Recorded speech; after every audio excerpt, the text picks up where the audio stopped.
We are here in Mkhuze Airport, north of KwaZulu-Natal. This part of KwaZulu-Natal is a tourism destination for many.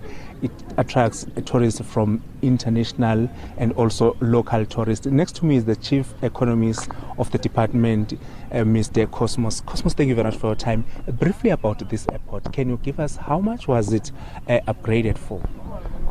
Thank you very much, Mlondi. We have spent close to about 110 million here. There are three phases of this project that we have already done. We started with fencing, 5-kilometer perimeter of this particular airport, which was completed. Where we are standing here is the runway, which is 1.8 kilometers, which we also completed. We upgraded this runway, complete new runway, complete new surface. And when we completed this, we then invested on the terminal building that the Honorable MEC has just officially opened today. So in all, we are looking at about 110 million that has been spent on this particular airport. We do understand that most of the work was done inside. What is the future of this airport? Have you guys managed to rope in the airlines that will be using this airport, especially because this is a tourism destination in the province of KwaZulu-Natal? Mlondi, thank you very much. I can confirm that we are already working with quite a number of airlines. Just last month, we had a stakeholder workshop right at the airport where we invited airlines, game reserves, and tour operators in the area, particularly the greater Mkuze area. You must also understand that the catchment area from Mkuze Airport stretches from Pongola, Mkuze, down south areas such as Tuba, and also part of Zululand, where we have quite a number of game reserves. So really the comparative advantage of this airport is the multiplicity. It's one of the districts with the highest concentration of game reserves. But I must indicate that, as you have already heard in this particular meeting today, that FedAir is one of the airlines that is actually interested in operating at Mkuze Airport. They've actually given us an indication that by Easter next year, they will be launching a new flight which will link us with Kruger game reserves, Mpumalanga, as well as here Mkhuze.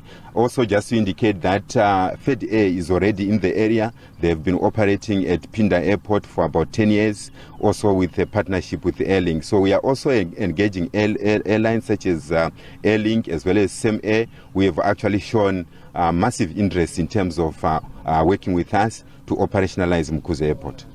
We do see that you mentioned that it's the Mkuze Airport has got a second long runway in the province of KwaZulu-Natal. How big are the planes that can land in Mkuze?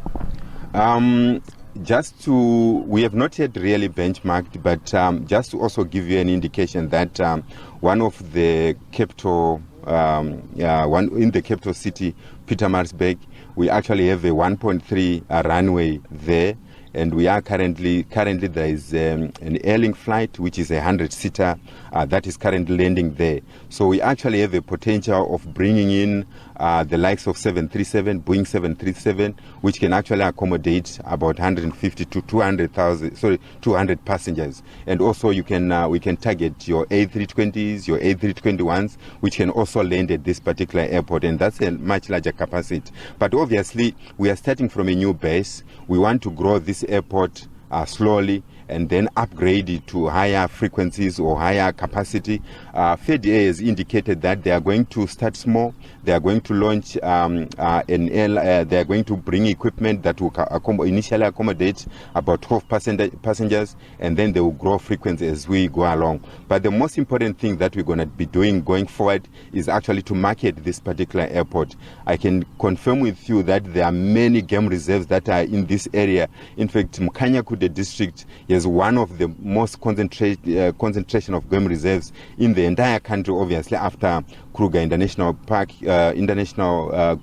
Kruger Game Reserve, where here we have both public as well as private game reserves. We can mention game reserves such as Shushuwe, Umfolozi, we have Ndumo, we have Elephant Tembe, and we also have Ismangaliso wetlands, which stretches the entire 200 kilometers of the coastline.